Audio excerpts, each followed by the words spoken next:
Hi, I'm Michelle, and am I the straight-laced psychotherapist? I thought I was going to be the unconventional hypnotherapist and you were going to be the super serious trauma specialist. No, you are going to be the relationship expert, like love expert. And you're going to be the specialist who guides people with down-to-earth techniques for transmuting trauma? Yeah, that's me. Okay, good. I'll be the love expert. I mean, I am the love expert. I think we have this all sorted out. I'm Laura Richer, founder of Anchor Light Therapy Collective. And I'm Michelle Mooney, a therapist at Anchor Light, and this is Holding Ground. Today and every Monday, we've got a little bit of everything for you. Shall we? Yeah, let's do this. Good morning. You're listening to Holding Ground. I am your host, Laura Richer, and I'm a psychotherapist at Anchor Light Therapy Collective. And I am here with my co-host, Michelle Mooney. Good morning, Michelle. Good morning, Laura, and good morning to all of our listeners. And I just want to also say you are the founder of Anchor Light Therapy, that too. That is correct. Yeah. And you are a therapist at Anchor Light Therapy I am. Collective. So, and we are here on Holding Ground to talk to you every Monday morning about all things in the world of therapy and positive mental health. And today we are doing our fourth show in our toxic relationship series. So far we've addressed toxic relationships at work and in childhood. Last week we talked about a toxic relationship with yourself. So you can catch all of those on any place where you can listen to podcasts, as well as our website, anchorlighttherapy.com. Yes. And so today for our final episode, we are going to dive into toxic love or romantic relationships. Yes. Yeah. I think a lot of people might be excited for this one. Yeah. You know, first of all, identifying if your relationship has toxic qualities, and then also giving you some things that maybe can help you so that you can turn that around. Yes. So when we talk about toxic relationships, I suppose there's a lot of different ways to define that. How would you define a toxic relationship, Michelle, a toxic love relationship? Yeah. So some of the things that can make us feel like we're in a toxic relationship and actually we are in a toxic relationship. So one of the main things is it makes us feel bad. It's not comfortable. We just kind of are miserable all the time, feeling drained and exhausted from it. Yes. So that's your first indicator. Does the relationship feel bad to you? And of course, there's always going to be issues in your relationship, no matter how good your relationship is. But I think it should be an 80-20 rule. You should have about 80% good, 20% maybe there's some challenges. So if those numbers are flipped, you might be in a toxic romantic relationship. Yeah. And often I've seen with clients when they are in toxic relationships, it's almost like 90% bad. So, so some other things that can identify a toxic relationship, you don't feel empowered anymore. You feel like your power has been stripped from you. You break up, you get back together, and the makeup is kind of a vicious cycle. And just feeling unsafe, unloved, unwanted, and staying there, accepting table scraps. So that's the 10% where it might be good that kind of keeps us hanging on. When you really want and deserve filet mignon. No table scraps. Let's have some steak, right? That's the 80-20 part. Yes. Yeah. So if you're wanting a really great relationship and yet you're finding that you're settling for less than what you really want, you might be creating a toxic dynamic with the person that you're with. Right. So when we work with clients who are trying to decide whether they're in the right relationship, there's a couple things I ask them to look at. And this could be in couples therapy, or it could be in individual therapy. But I ask them to think about what are their requirements for a relationship. What did they expect out of a romantic relationship? And then take a look at the relationship that they're in and see if it's meeting those standards. And so oftentimes when it's not a healthy relationship, it isn't. And some of those things could be a partner that wants to have the same things in life that I want to have, like get married or have kids, or a certain relationship dynamic, whether they desire a monogamous relationship or a polyamorous relationship. Some of those things are big deal breakers that if they don't line up, it's not going to be a healthy relationship just because you fundamentally are different. You don't want the same things. Yeah. So there's no judgment on that. It's not good or bad. It's just we want to find people who want to have the same type of life that we want. Yeah. And a lot of times in toxic relationships, the person that is, well, you can say the victim or the survivor of the relationship, like you said, Laura, settling for less, choosing someone that doesn't meet those minimum requirements. And it's sometimes out of fear, right? But they decide to kind of just go with that and think, there might not be anybody else for me. And that's a big one, right? People stay in toxic relationships because they think, if I break up with this person, who else is going to love me? Who else is going to accept me? So yes, that is one of the fears Yep. that causes people to stay in the wrong relationship for too long, is that the fear that there won't be anything else for them, or there won't be anything better. I also think, on the topic of looking for people that you're compatible with, sometimes, there isn't even a victim-victimizer dynamic in the relationship, but more we just don't want the same things. And so for one of us to be happy, the other one has to be completely sacrificing. And I see this a lot with clients too. Maybe one person wants to get married and the other one, for whatever reason, doesn't believe in marriage, went through their parents' terrible divorce and doesn't want to invite that into their lives for whatever reason. And so ultimately, these people are just not a match, and they start to fight with each other, and they start to, where it might have been once that 80-20 positive ratio, now it's flipped to the other side. And again, that just comes down to compatibility. Yeah, I actually had a client once. She was with her partner for 4 years, and she knew all along that this person didn't want to get married, didn't want to have children, but she stayed thinking, okay, he will finally do this. He will change his mind, right? And that's that is so common. If you are with somebody who tells you that they don't want to get married, just believe that they don't. They're not. Right. They're most likely not going to be changing their minds. Right. So, yes, she ended up leaving this relationship after 4 years because she kind of realized, he's not going to change his mind. And it can be flipped too. So, a woman can say, I don't want to have kids. I don't want to, just bring somebody into the world or do that to my body. And men can also do the same thing. Like, oh, she'll change her mind. I want to carry on my name. I want to have somebody with my DNA, right? So, again, that can go both ways. And and it's not right or wrong. It's just you want to find somebody who is going to match up with what you want. Right. And these are things that typically don't change. So a lot of times when people are in toxic relationships, they're trying to change things about each other that it's just not going to. These are big, fundamental things that we don't change. And when you're trying to change another person, you're exhausted. Yeah. And so are they probably. Yeah.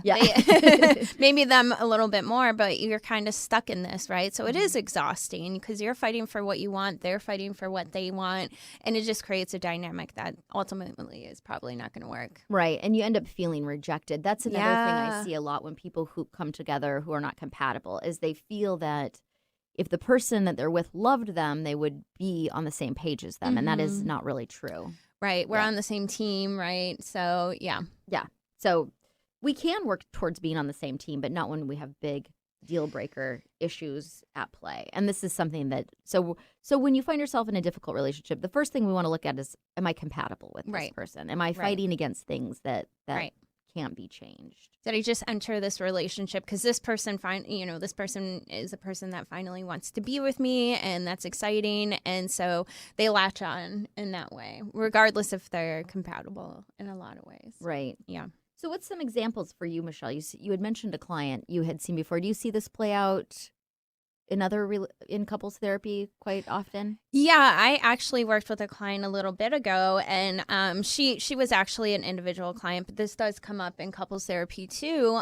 She was in a relationship with somebody that she had that idea of, I don't stay with him, no one else will want me, and she had this strong sense of financial security. So this person made a lot of money. She never really had a lot of money. So even though he was, essentially a really poor in personality, right, not in bank account, she stuck with him a lot longer than she should have because she thought, okay, I'll finally get the house I want. And they would fight all the time. It was very exhausting for her. But again, she stayed. She, was constantly fighting fires. And ultimately, she ended up leaving because he took money out of their account. They were saving money together for a home. He took that money and invested it into an account where he couldn't touch it for another like 50 years. So she's just like, he is not on the same page with me. He's making all these decisions without me that are actually very disruptive to their relationship. So, you know, she finally realized, I'm tired of feeling this bad about myself. I'm tired of things, you know, just kind of deteriorating, and him treating her like she was always on eggshells. You know, is this the day that he's going to be really mean and emotionally abusive, or is today the day I'm going to get affection? So again, that ratio, right? And there's that little piece that kind of keeps people hanging on. But she did finally get to a place where she realized that she deserved more. Her self-esteem kind of started building up, and she did ultimately leave him. Well, and so there's two things at play in that situation. One, it sounds like they were not compatible, Right. just in whether they were communicating about it or not. If her goal was to move forward in the relationship and buy a house, and he's investing money that can't be touched, obviously buying a house was not his goal as well. Right. So there's that piece of it. But then the next piece, so sometimes we have incompatibility. Sometimes there are some just really toxic, unhealthy behaviors in a relationship. And sometimes they can be changed. And sometimes if you're dealing with emotional abuse, mental abuse, physical abuse, those are things that you don't really want to try to change. You need to identify that that is the wrong relationship to be in. So I have a little Dr. Phil quote for us today. Okay. Yes. Dr. Phil says, the only thing worse than being in a bad relationship for 1 year is being in it for a year and a day. Yeah. We teach people how to treat us. Yeah. So some of those things, and sometimes it's hard to define. You know, sometimes we have a bad day and we're not our best selves, and we say things that are toxic and we wish we hadn't said to our partners, and that's part of being human. But I think it's important to look at how often this is happening and to what degree it's happening. So here are some things that might indicate that you are in a more of an abusive type relationship. Yeah. And like you said, Laura, too, sometimes it's not that bad, right? So sometimes it's a smaller ratio bad and a bigger ratio to good. And we see those couples a lot in couples therapy. And through couples therapy, they learn how to communicate better. They can identify their partner's needs a little bit better, what the partner needs from the other partner, and being able to communicate that for the first time. So getting over those hurdles is very, And there are things you can do to remedy poor communication. So, and, snapping at your partner because you're stressed out, you had a bad day, things like that, getting frustrated with each other when you're under a lot of stress at work. Those are all normal things. Those are things people experience all the time. So that's not, and those are things with better communication techniques. Using the Gottman method, we can help you out within couples therapy. Yeah. But what we are talking about here are things that go way above and beyond that. Yeah. And so you're going to know that you are maybe in a more of an abusive type situation when you feel the person, they communicate with you that they don't want to be with you, that they're constantly threatening the relationship or threatening you. Yep. Obviously, verbal and emotional abuse, physical abuse. Somebody who picks fights that turns into explosive screaming matches where you feel personally attacked. There's no resolution to these arguments. No. They don't respect your needs, or they don't want to hear about them, or they turn it around and make it about them when you are communicating something that you need. That happens a lot, right? Yes. So I come to you with something that's bothering me, and then they kind of try to one-up them, right? So this is something that you always do, and kind of redirecting it back at the person who's just simply coming to their partner with a need. Right. Yeah. So, and that can be normal too. With people can become defensive when they feel like they're being criticized. But if you don't feel like your needs are ever being heard, that you're losing yourself in the relationship, that you don't really feel like you're acknowledged, then that can indicate to you that you're in a more toxic type situation. Yes. And then anything that's like belittling, name calling, blaming for everything, trying to control, who you're spending time with. I've seen a lot of times, partners are, oh, you leave work at 5, you should be home by 5:30. Where are you? What's going on? Who are you hanging out with? So things like that, where they really cut you off from friends and family. That happens a lot, really trying to isolate you. So that is definitely a sign of a toxic relationship. And those are things you're probably not going to change in somebody. If you're dealing with that, that's probably not going to change. And you might want to consider that this is, how much do I want to invest in this situation, knowing that these are behaviors that are difficult to change. Yeah, and a lot of times people think, I can fix this person, right? I'm going to stick around because, they are kind of working on themselves. I can help them, right? So that's something that carries people longer into a relationship that they should be. Yeah. And especially in newer relationships, if you're signing up to be in a situation where you need to fix someone or be their therapist or love them back to health or whatever you have in mind. Like that. Yeah, that's really good. This is probably not a good avenue for it. You know, if you want to help people in that way, you can be a therapist, you can volunteer, you can be a friend even sometimes. Yeah. But romantic relationships are for equals. So if one person is constantly trying to fix the other person, neither side enjoys that. Nobody wants to feel like they have to self-sacrifice, and nobody wants to feel like they are a charity case that needs to be fixed. Yes. So if you see that dynamic playing out, that's probably not very healthy. And that's not to say that there isn't times in our relationships where one partner is down and the other person supports them and helps pick them up. I mean, that's one of the benefits of being in a relationship. Yep. But again, we want to look at that ratio. Is it 80% good and 20% challenges, or is it the other way around? Yeah. Are they doing it in a way that, we're partners in this, right? I'm here to support you. Let's talk about this. Whatever you need, I'm here for you. So that's definitely different, like you said, right? It's these little pieces that can come up throughout the relationship. And if they're just working on that as a partnership, as a team, that's very different. Right.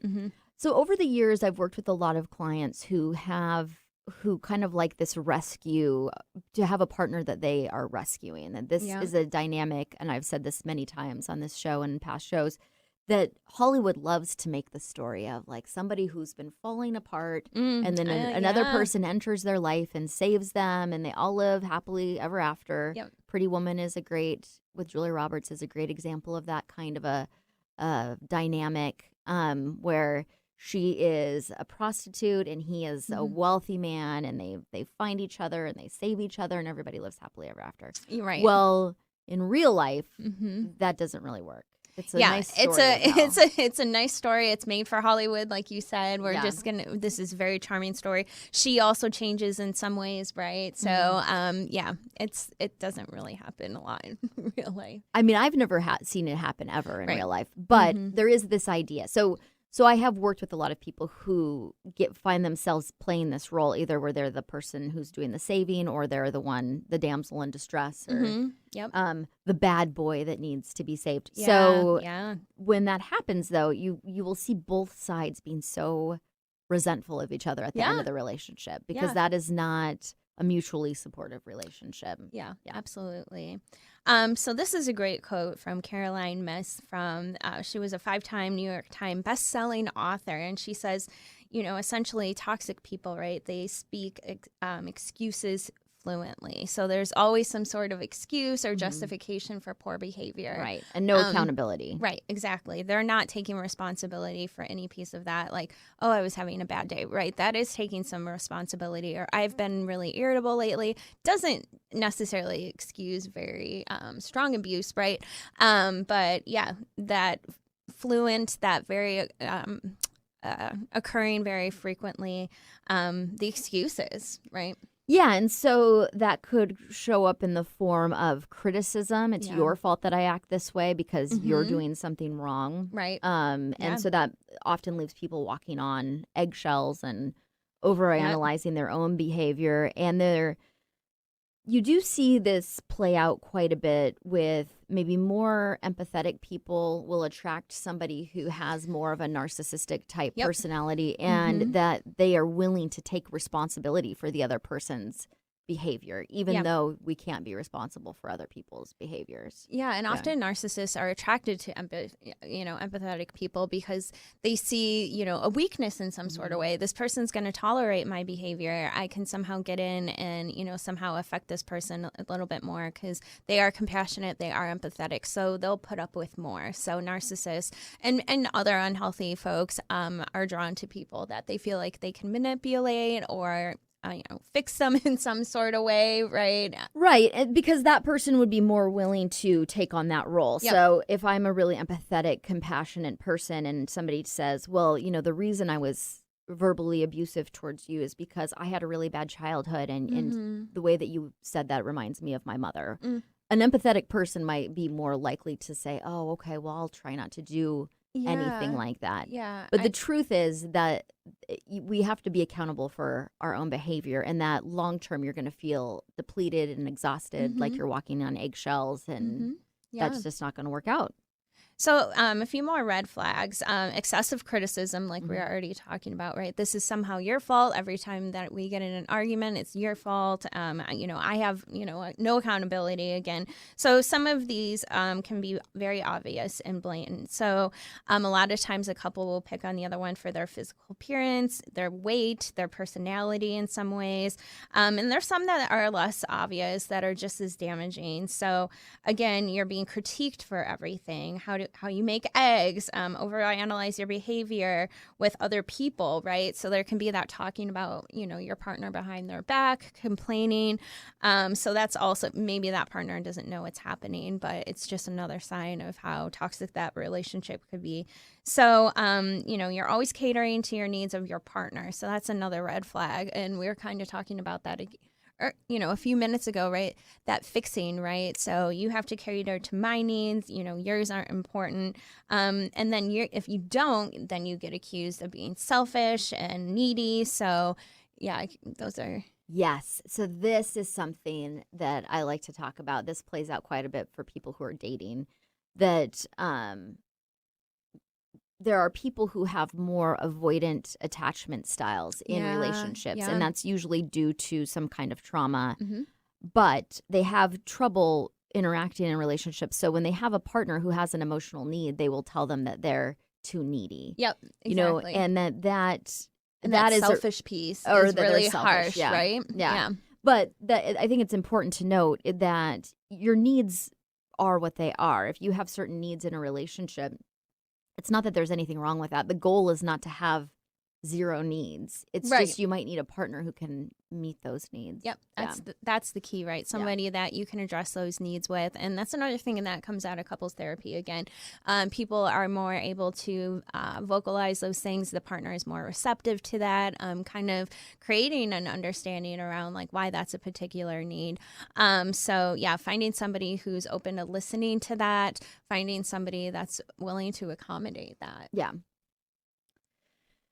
So let's see, what are some of the feelings we might be having in a toxic relationship? And we're just, like we've said, these can come up normally, and it doesn't mean your relationship's toxic. But if you're having these experiences on a frequent basis, you might want to take a look at it. Yeah. So your relationship feels more like a liability than an asset. Yeah. Are you waiting for the other shoe to drop constantly? Are you waiting for someone to make a financial mistake, engage in an addiction, engaging in another relationship? Yeah. That you're feeling unsettled, that something is about to go wrong all the time. Yeah. And you want your relationship to be something that adds to your life, not something that takes over your entire life. So again, with that liability piece, right? It doesn't feel like it's adding anything to my life. It's draining me. It's taking away from my joy. Yeah. And are you able to speak your mind freely, or do you feel like you're walking on eggshells all the time? If you feel like you can't effectively get your point across and you're always backpedaling and just really trying to find the right words to say, and it's never can come across, right, then that could be an indicator. Yeah. So another one is fights that never lead to resolution. So again, that other person putting you down so much or trying to one-up you with, something that you did wrong in their eyes. So, and a lot of times what happens is after those fights, it gets kind of brushed under the rug. We never talk about it again. If we do bring it up again, big mistake, right? So that's definitely something that is also an indicator of a toxic relationship. Yeah. And I will say, both of us being trained in the Gottman method for couples counseling, the research shows that there are a lot of fights in relationships or or conflicts, I'd like to say, not fights. There's a lot of conflict in relationship that doesn't get resolved. You have two different people with two different mindsets and personalities and life experiences, and we just don't agree. Yeah. And that is absolutely normal. But if you are caught in the same fight over and over again and it's getting escalated and there's no resolution and you can't just agree to disagree, then that's more of what we're looking at there. What's an example of that, Laura, that you've seen? Conflict that is consistent, right? Like you're saying in the Gottman method, there's a high percentage of fights or conflicts that will never be resolved. Right. That doesn't mean we have to fight about them. We need to kind of accept some of that. So what is an example of that you may have seen? So things I think in parenting that comes up quite a bit. That maybe my partner is a more lenient parent and I'm a more strict parent, and maybe there's different ways where we think about what we should do with the kids, and we're going to have to find some middle ground or just agree to disagree on a few topics because we're two different people. That's one. Yeah. How to deal with finances can be another one. And again, this is all kind of a spectrum. I mean, if your thoughts on parenting are so completely different that you can't all even live in the same house, that could be a problem. Yeah. But there could be some, less intense issues that you just go, okay, well, I wouldn't handle it that way, but, my partner is an equal parent here and I'm just going to have to let it go. Yeah. Same with, I would think, how we manage our finances, things like that could come up. Again, if somebody is, destructive with their finances in some sort of way and the other person's a penny pincher, probably going to be a deal breaker situation. But at the same time, there can be ways to find common ground. Dynamics with family. I mean, maybe your mother-in-law drives you crazy, but you just let it go and you don't want to fight that battle because that's not going to get resolved, right? That's with the mother-in-law. But that can really have an impact on the relationship because you do come to your partner with, I don't want to go to Thanksgiving, right? I don't want to have to put up with your mom. But ultimately, there's that compromise again. Okay, I'll do Thanksgiving, but I can't also do Christmas. Yeah. Yeah. So that can be an example. I don't know what else comes to mind for you of the conflict that doesn't get resolved. That's a really good question. Parenting, finances, family dynamics. But they're things that we can agree to disagree on. They're not things that are deal breaker type situations. Okay, no. So what we're talking about in a toxic relationship, a fight that never leads to resolution. What I see the most of this is this thought that I think that you've cheated on me in the past. That's something that's a fight that never leads to resolution. Right. Unless you come to couples counseling. Again, that's something that we can work on, right? Yeah. Okay, this affair happened. How do we repair that together? But if there's always that suspicion there, maybe the person got cheated on in the past, right? So they project it onto their new partner. You're going to cheat on me. You've done this. Who have you been with? You're flirting with somebody at work, right? So just another example of something that may, present a toxic relationship. Yep. And a couple other things are that you're overly anxious about your relationship. If you're separated, you feel like something might go wrong. You're constantly checking your phone. You feel panicked if you can't reach that other person. Yeah. That your fights make you sick with worry and anxiety. They could throw off your entire day. Maybe you get in a fight before work and you can't even think at work. Your self-esteem starts to take a hit that you start to think that you're damaged or you feel powerless. Yeah. And feeling like I can't do anything to change this. So the next thing we're going to talk about, and this is a big topic, we throw around this word a lot lately, is gaslighting. I think that is something that we really should take a deep dive into. So let's take a quick break. And when we come back, we will talk about gaslighting. Yeah, you're listening to Holding Ground. We'll be right back. Welcome back to Holding Ground. This is Michelle Mooney, a psychotherapist at Anchor Light Therapy Collective, and I am here with the founder and another psychotherapist at Anchor Light Therapy, Laura Richer. Hi, Michelle. Hi. So real quick, we want to remind you where you can find us on social media, Facebook, Instagram. We're also on YouTube. We record all these shows for YouTube, and you also can find us there. Any podcast platform as well. And Laura, we've been doing some TikTok videos, right? Oh, yeah. We're all over TikTok. No, that's the one. We're too old for TikTok. Yeah, but maybe we might have to investigate it at some time. Yeah, we need to have a full presence, right? And we also do you have TikTok? No. My younger siblings do. No. I can't really dance, so my nephews have it. My Travis's ones? no, Oh, Travis's nephews have it. And Okay. I've seen some of the videos and they're hilarious. I don't know how you use them for marketing for businesses, but Something it's just we because should look into. it's just because we're out of touch. But anyway, today But we have Facebook. And we also want to remind you, you can contact us for a 20-minute complimentary consultation. Yes. So you can find that online, anchorlighttherapy.com/get started. And also you can call us at 206-765-8265. Yes. We would be happy to talk to you about what your therapy goals are and get you started in therapy. Yeah, so we've been doing a toxic relationship series, and we've talked about toxic relationship at work, with your family, with yourself, and today we're talking about toxic romantic relationships. Yep. So Yep. if you need Huge help one. with a toxic relationship, either healing it or maybe even ending it, Yeah. fill out a consultation form. Yep. All right, so we are talking about things that are toxic, and one of the big things that comes up in toxic relationships is gaslighting. Can you tell our listeners, Michelle, a little bit about gaslighting and what that means? Yeah, again, I think this is a relatively new term to pop culture. People are mentioning it a lot more now. We're talking about what some of the symptoms, for lack of a better word, but actually it's not a new term. It was very popular since the late 1800s. So in the dictionary says, gaslighting is manipulating somebody by psychological means into questioning their own sanity. So gaslighting is definitely a form of emotional abuse, and it's actually one of the most harmful ones there is. Yes. And so what that looks like is if you are being gaslit, you might be with someone who trivializes how you feel or tells you that you shouldn't feel what you're feeling. So an example would be saying, I was really hurt that you didn't acknowledge my birthday. And somebody responds saying, oh, great. Now you're going to go feel sorry for yourself again. It's always about you, right? So you've come to your partner with something that you want to address because you feel hurt and they minimize it. Yeah. So the next one is telling people, we were talking about this a little bit earlier, talking about them behind your back. And sometimes the partner will even say, don't you know, the whole family talks about you. They think you're losing it, right? So they're trying to integrate other people into this belief that, you're at fault. You might be losing your mind in some sort of way.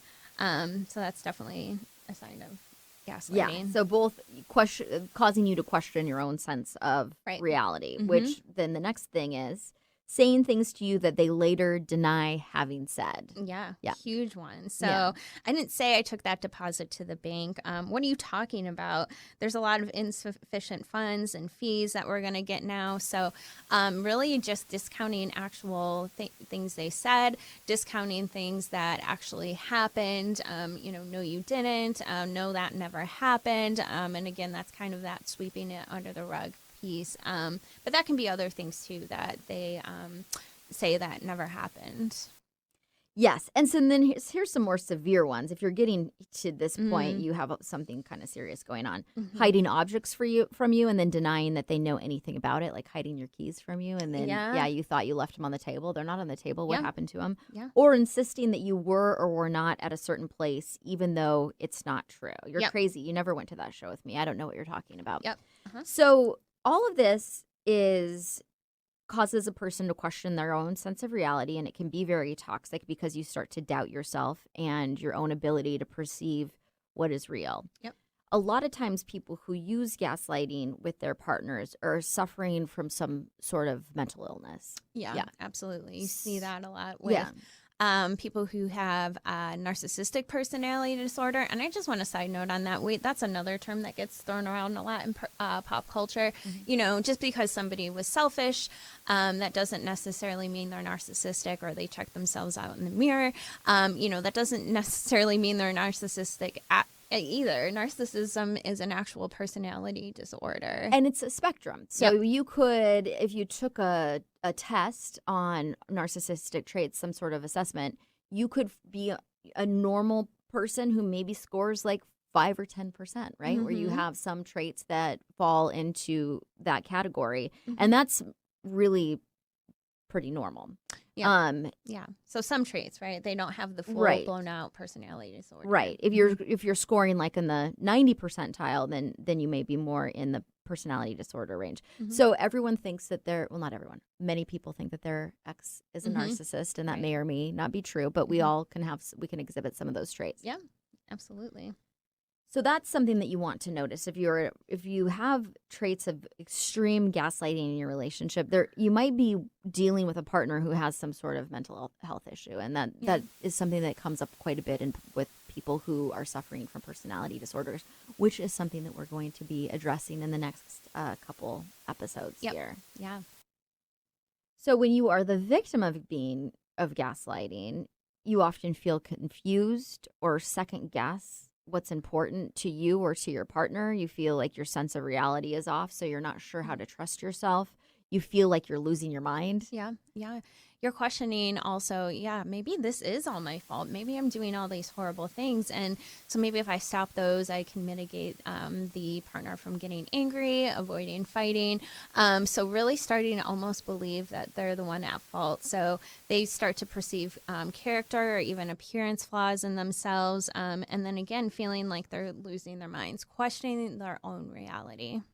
And this is a toxic behavior. There's probably not a lot you can do with this kind of a dynamic. If somebody is gaslighting you, there's bigger issues that need to be addressed, right? Mm-hmm.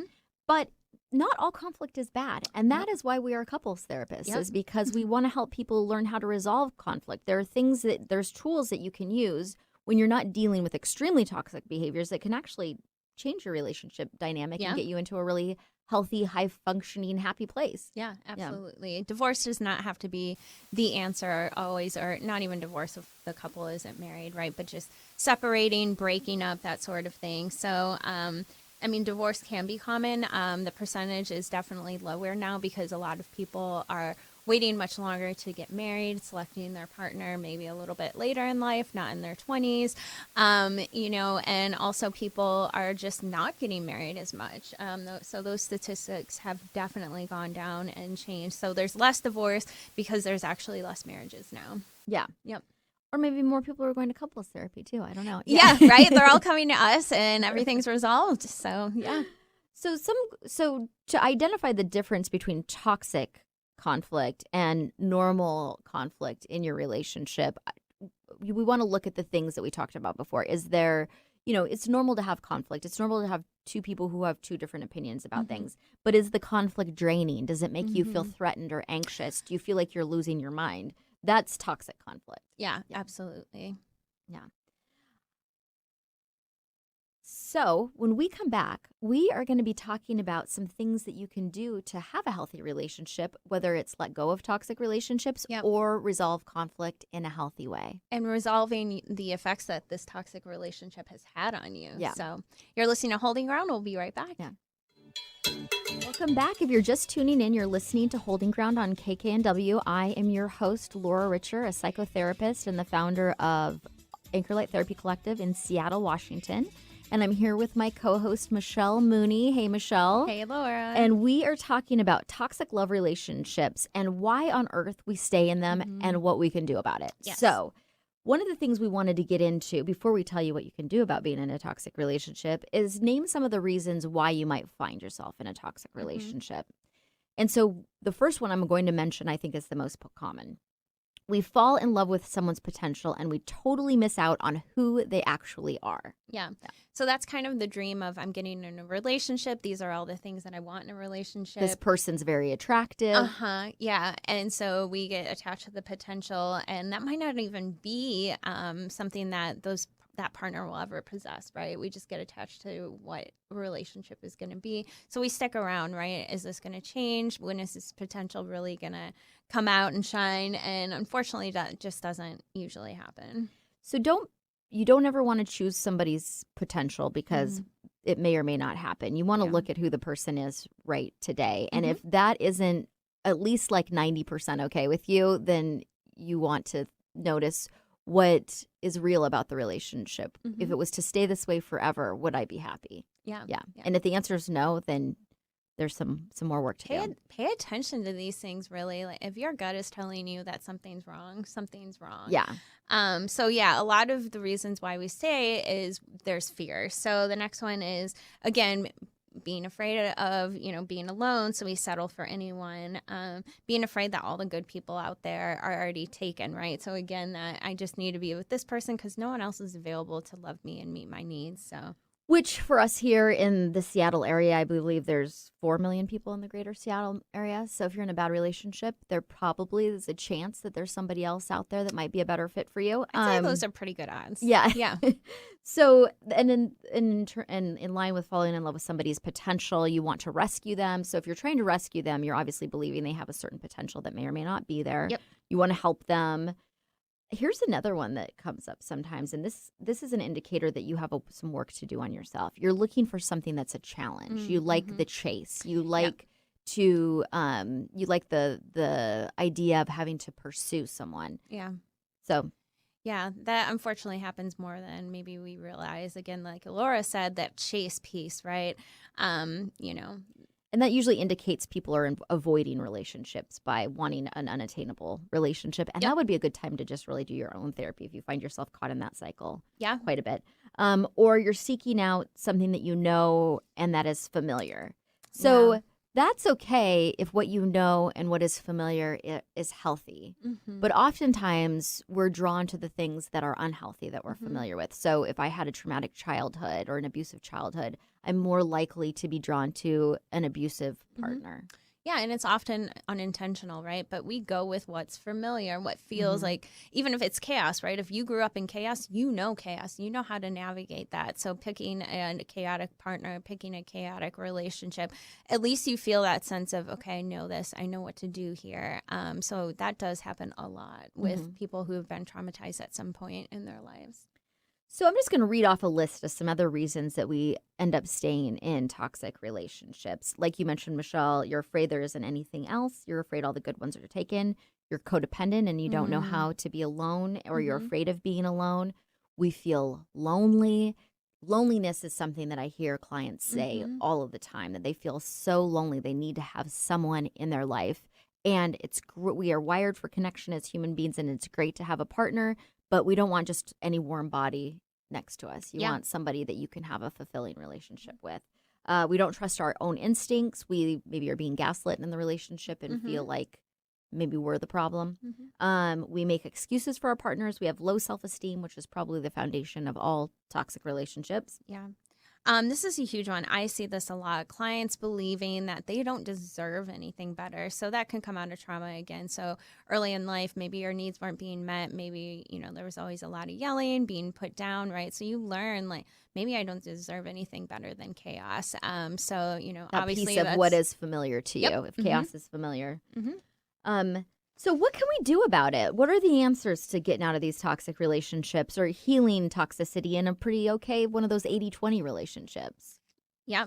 So helping a client through talk therapy. So we're going to give a few examples. So first, for talk therapy, we can get clear on what you truly want. We can, develop, I'll talk to a client. What do you really think you deserve here? Get clear on what's keeping you linked to the relationship. So a lot of insight pieces, right? And obviously as therapists, we can't tell you to leave a relationship. We can't tell you anything, right? Yeah. But we guide you, right? We help you with that insight. We help you, gain that strength to realize, oh, maybe I do deserve better. Yeah. Yeah. So just helping you get clear on what it is that you want. And that's often in dating. People are not sure. They're just dating, for example, out of a space of loneliness, and they don't want to feel lonely. But that's not enough clarity on what type of partner would be a good fit for you, who you would be compatible with, who's going to be supportive of you and really have a life that you can share goals and meaning and be happy together. Right. Yeah. So really identifying for yourself what you won't tolerate in a relationship and what you deserve in a relationship. So that can gain a lot of clarity around, wow, yeah, this is kind of the ideal partner for me. If they start to meet things that, more things that you won't tolerate than you feel like you deserve, right? That's another identifying factor. And we provide tools to help you make good choices for yourselves. And don't judge yourself, right? Be thankful that you're aware and on the verge of making a change when you call us for a consultation or come into talk therapy, right? So you're ready to make a change. You're ready to increase your self-confidence and maybe find a partner that will actually be healthy when you for start to have that clarity about what is going to work for you in your life, then it's easier to make a decision about what direction you want to go next. If it's all still kind of cloudy and unclear, it's hard to move forward. So individual therapy can help you identify what is most important to you. Yes. And so the Patty Stanger, who is no longer I don't know if this show is even on anymore, but she was the Millionaire Matchmaker. And she says, if you're giving love and not receiving it, you're not in the right relationship. Yeah. If you're receiving it and not giving it, then you're taking advantage of the other person. Right. So I think that's, if you notice in the relationship that there is one side that is doing all the giving and one side that's doing all the taking. Right. That's probably not the place to be. Right. And then flipping that around and identifying for yourself if you're doing that, right? Oh, maybe I'm the toxic person, or I have toxic traits, right? So maybe helping a client identify that in themselves, right? And kind of reframing it and working with them to resolve those things. And again, giving insight, right? And a lot of times people don't realize that they're doing these things. Right. And it's not about judgment. And, you know, if you're in a toxic relationship, you also have toxic behaviors. It's not one-sided. It takes two to play that out. And you might want to start to identify what those things are for you, because you can take responsibility for that. And Sam Owen, who is a British relationship coach and the author of Relationship Remedies, says, we are responsible for our own relationships, their success, their failures, the good times, the bad times. Take responsibility for creating the relationship that you desire. Yep. And real quick, I do want to touch on clients and, you know, people in general that are in physically abusive relationships. It's much harder to leave those for a lot of reasons. So maybe you have kids and you don't want to, you know, disrupt the family, so you stay in that relationship. A lot of times it's more scary for people to actually leave that relationship, because if it is very abusive, you know, it can feel more dangerous to leave than to stay. So, you know, we're not necessarily saying it's easy to get out of these kind of toxic relationships, and just a lot of people might have the opinion of, well, just leave, right? And there's a lot of reasons why they don't, and it's usually around their physical safety. Yes, and there's also, if you seek help, there are a lot of resources and things to help, so you don't have to stay stuck in a relationship. But yes, there are a lot of considerations around safety, especially if you're in a domestic violence type situation. But even then, there are resources that can help support you in finding your way out. Yeah. So we're going to talk about a couple more tools that we use to help someone. So Laura, tell us a little bit about how hypnotherapy might help somebody, you know, gain insight. Okay. So hypnotherapy is a type of therapy that we offer at Anchorlight Therapy Collective, and it accesses the power of the subconscious to help you make positive changes in your life. And so that would be a tool that I would use with somebody who was feeling really stuck, that they didn't have clarity about what direction they wanted to go. Hypnosis can help you get deeper insight and clarity and visualize the direction that you want to go. So that is a tool that we use often with clients who are having trouble making a decision in moving forward. Yeah. And another one we talk about often is EMDR. So a lot of emotions can come out of leaving a relationship. Even if you're the one leaving and doing the breaking up, you can have a lot of emotions, difficult experiences around that. So EMDR can help process those emotions, and it really breaks down some of the challenges and, you know, negative beliefs about self. That's a huge one, right? And process the trauma from that negative relationship, that the trauma, you know, it created the trauma, and how it's manifested both physically and emotionally. So that no longer has a hold on them. Yes. And so those are both individual therapies that you can do, but you can also, if you're in a relationship that isn't at a dangerous level of toxicity, but just needs some improvement in conflict resolution and communication skills, you can do couples therapy and work through some of those things. And we see couples all the time who are in really difficult positions, but they can learn skills to move through the conflict that they're experiencing, even recovering from affairs and betrayals that seem like it's impossible to move through it, and they actually do. Yeah, absolutely. So. All right. Well, again, you can reach us at anchorlighttherapy.com if you need help dealing with a toxic relationship, we have all kinds of tools and resources, and you can just fill out our free consultation form, and we can chat with you about how we can help you. And next week, we are going to be talking a little bit more about couples therapy and trauma, so you're not going to want to miss it. Thank you for listening to Holding Ground on KKNW. Thanks for tuning in to Holding Ground. You can find us here every Monday morning at 9 a.m. I'm Laura Richer, owner of Anchor Light Therapy Collective. And I'm Michelle Mooney, a therapist at Anchor Light Therapy Collective. Find us online at anchorlighttherapy.com. We'll see you next week.